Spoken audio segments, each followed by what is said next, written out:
जब हम क्रॉस करने वाले थे पूरा साउथ पैसिफिक और ड्रेक्स पैसेज जो कि popularly known as graveyard of sailors, तो उसमें जब क्रॉस करने वाले थे तो हम एक हरिकेन फोर्स का एक साइक्लोन सा चल रहा था, तो उसको मॉनिटर कर रहे थे। हमें पता था कि ये आएगा, हमको इसको फेस करना ही पड़ेगा, बट हमने कभी सोचा नहीं था क्योंकि नॉर्दर्न हेमिस्फीयर में कभी इतने बड़े साइक्लोन नहीं आते हैं, तो हमने कभी इंटेंसिटी हमने इमेजिन भी नहीं कर सकते। और आज after being in that, having faced that and dealt with it, मैं आज भी उसको रिक्रिएट नहीं कर पा सकती अपनी इमेजिनेशन में।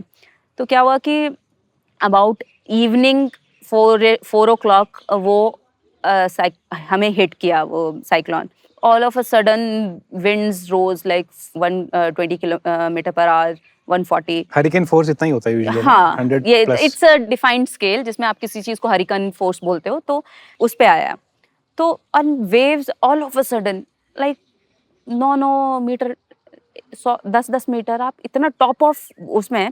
तो ये चीज हमारे मेंटर ने हमें, तो आप कह रहे हो कि आपका जो वोट था वो 9-10 मीटर ऊपर हाइट पे, and you are totally vertical and you can see नीचे कि it's almost like a cartoon movie का रिक्रिएशन। एंड उसमें क्या है ना कि आपके सारे सेल्स डाउन है, बिकॉज आप सेल तो कर ही नहीं सकते उसमें। तो उसमें हमारे मेंटर ने, because he has also face the same thing, तो उन्होंने हमें बताया था दैट आपको वो वेव को आपको अपने बीम में नहीं आना। बीम मतलब the side of the boat, वो उसको हमेशा वेव को try and as much as possible उसको अपने पीछे रखना है। पर हमारे लिए सबसे अनलकी बात ये हुई कि आप देख पाओगे वो वेव को, तब तो आप उसको पीछे रख पाओगे। साइक्लोन शुरू हुआ समवेयर अराउंड 4:30, ऑलरेडी शाम होने वाली है। तो पहले तो कुछ टाइम तक तो हमको उसको डील करना है, बिकॉज 2 लोग लग रहे थे स्टेयर करने के लिए। रडर इतनी फोर्स है उसको, तो आप स्टेयर करना नेक्स्ट टू इम्पॉसिबल है जस्ट टू मेंटेन।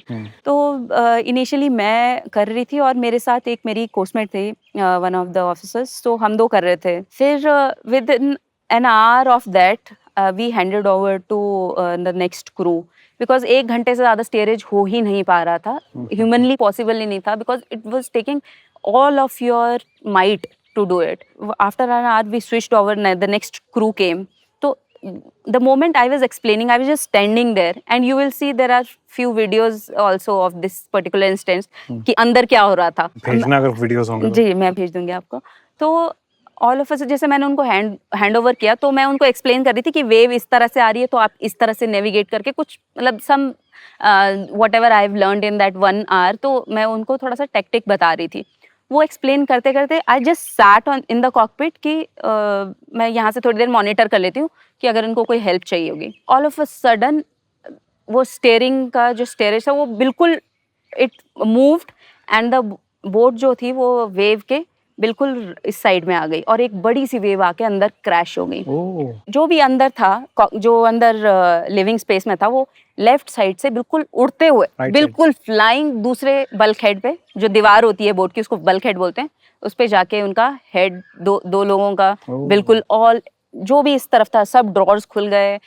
जो भी सामान हमने इस तरफ सिक्योर किया था वो सब सामान गिर गया इस तरफ को। And one of my junior who was in the next this shift, who was supposed to be steering the boat, वो बहते हुए मेरे पैर के पास थी।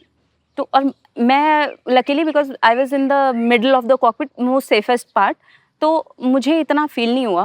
मैंने पीछे देखा तो वो स्टेयरिंग में लाइक जहाँ 2 लोग होने चाहिए वहाँ पे कोई भी नहीं है। The skipper, she was nowhere to be seen, Vartika Joshi. And I could see कि there is another wave that is मतलब वो बनती है तो दिखती है ना, वहां से उठती हुई आ रही है। तो I was looking at that and उसको देख के मुझे ऐसा लगा कि बस अब जैसे कैसे अब स्टेयरिंग तक पहुंचूं, एंड ऐसे चल दोनों हाथ पैर लगा के चलते चलते I somehow reached the steering this thing. And उस वक्त मुझे ये नहीं था कि वर्तिका कहाँ है, मुझे उस वक्त था कि एटलीस्ट बोट उसमें आ जाए।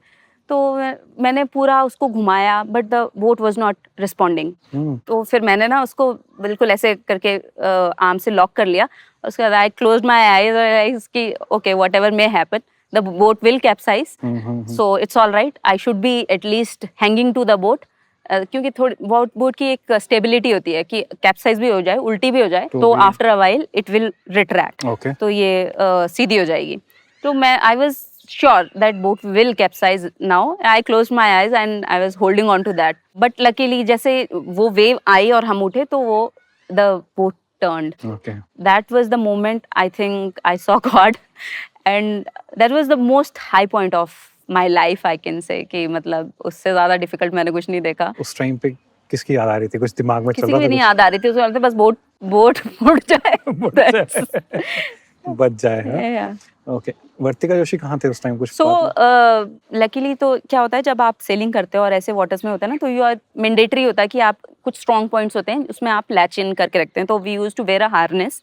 उस हार्नेस के आगे एक कैरेबिना टाइप का होता है जिसको आपको लैच इन करके रखना होता. So she was hanging with help of that because आपकी आर्म फोर्स उतनी नहीं होती कि आप उस amount of water, tons of water will fall on you. तो आप नहीं कर सकते, ह्यूमनली पॉसिबल नहीं है सर्वाइव करना.